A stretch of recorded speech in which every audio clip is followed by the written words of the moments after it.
It is time for our big board, and our team of insiders is standing by live for more on this morning's top stories. Chris Conley is here. We love it when we have somebody here at the desk with us, don't we, Mike?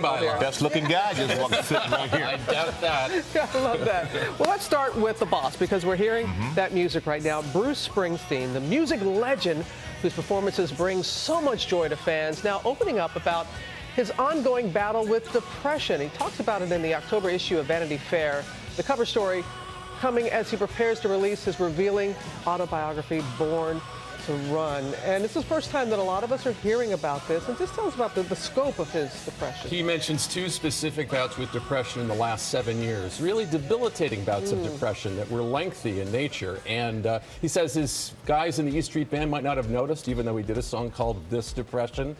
But he says at home it was definitely a factor. And he says he credits his wife Patty with being able to spot when something was wrong and saying this man needs a pill. It's a sobering thing to hear from someone who's given so many people so much joy, who's heard the cheers across the country, a lot of them in the same stadium, Michael, where you heard them back in the day. He felt it more than we did. He felt it more than we did. But when you leave the stage, it's just not the same. It's a different thing. It's real life after that. And when he talked to Vanity Fair, this is what he said, because his father suffered from depression, and he was afraid that he would go down the same path that his father did. He said, you don't know the illness's parameters. Can I get sick enough to where I become a lot more like my father than I thought I might?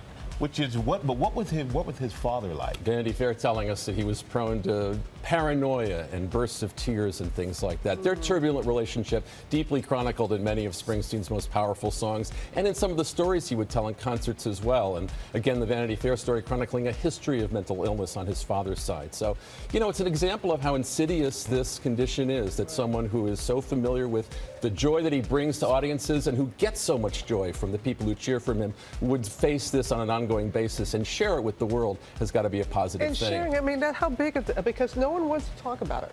People, you know, they look at it and they think that it's something else. Like, pull yourself out of it. In locker rooms, in cubicles, pull yourself up, exactly, cheer up. And he understands intellectually what he faces, and he's going forward with the full knowledge and support of his family and stuff. And so that's got to be a positive thing around the country for his fans. One of the highlights of the career of GMA, remember when we had the Ashbury Park?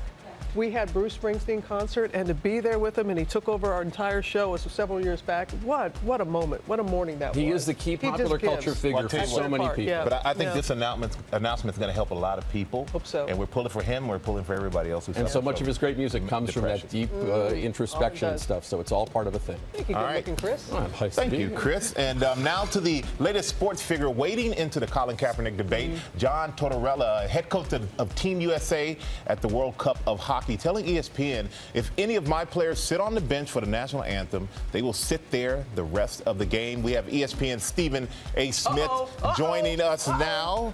And there he is. There's the guy right there. What's going on, y'all? Looking like you're clean today. You look like a little bit of a preacher with that black suit on and black tie. But Stephen, it's such a divisive issue, so why even enter into the conversation?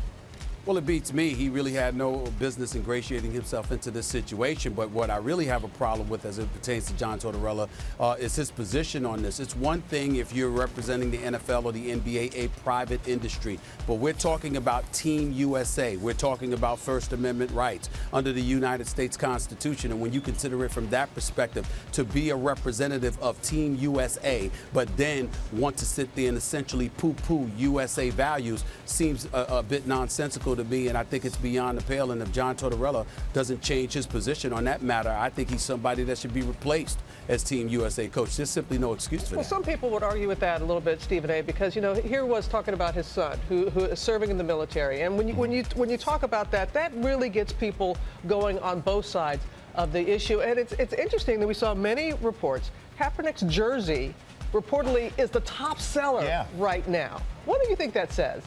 Well, I think it says that we're a divided nation. You have some people that are looking and are highly sensitive to what Colin Kaepernick had to say in terms of bringing up police violence, police brutality, particularly as it pertains to the African-American community. And then you have those on the other side that don't appear to be as sensitive to that particular plight. Well, no matter what way you slice it, Robin, here's what it comes down to.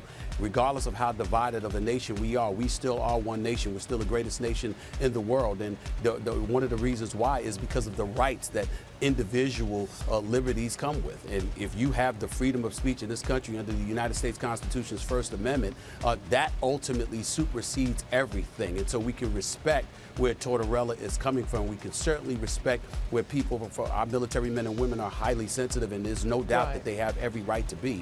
But what we stand for is what this comes down to. And Colin Kaepernick is exercising his First Amendment rights, and Team USA coach shouldn't be sitting there and saying, I'm going to sit you down if you don't abide by what I think you should abide by. That is as un-American as it gets. A lot of passion there. A lot of passion. The only thing is, if he does step down, you may have to take over. Stephen, oh gosh. That'd be interesting. Not hockey. Not hockey. Stephen A. Send in the checking line.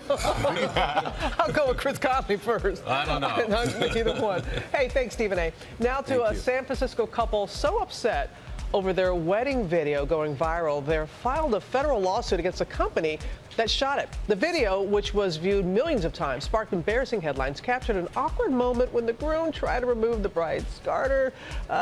Sonny, you're going to weigh on this, on this, and I want to read something here that the company said. And the company said, we are very disappointed and upset by the situation, and we have spent considerable time removing our video from the internet. They said our video. What do you read into that, Sonny? Well, they said our video because the video belongs to the company, the defendant in this case. That's what's so interesting, and it's a little known fact.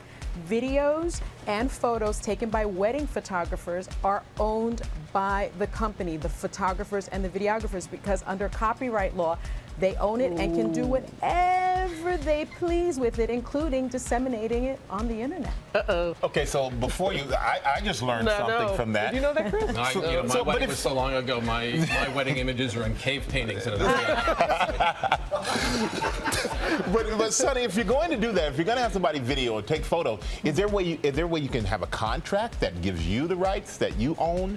The pictures of yourself and your family or whatever it may be? Question. Absolutely, because my wedding video is in my safe at my house because of all the stuff that's on it. And that's because as a lawyer, I knew to negotiate. So the little known fact that you can negotiate is very, very important. So you ask the videographer, you ask the photographer, listen, transfer those copyrights to me, and that way you have full ownership. The other thing in this case is no judgment here, but maybe drink just a little bit less so that your wedding video doesn't necessarily go viral. I mean, wedding is one day, your video going viral is forever. Yeah, what's that stuff on your video? Well, you got it all scrolled away. It's in a safe, Robin. It's in a safe. For a reason. I'm sure. They like a first dance. Chris, thank you. Stephen, thank you. Sonny, thank you as well.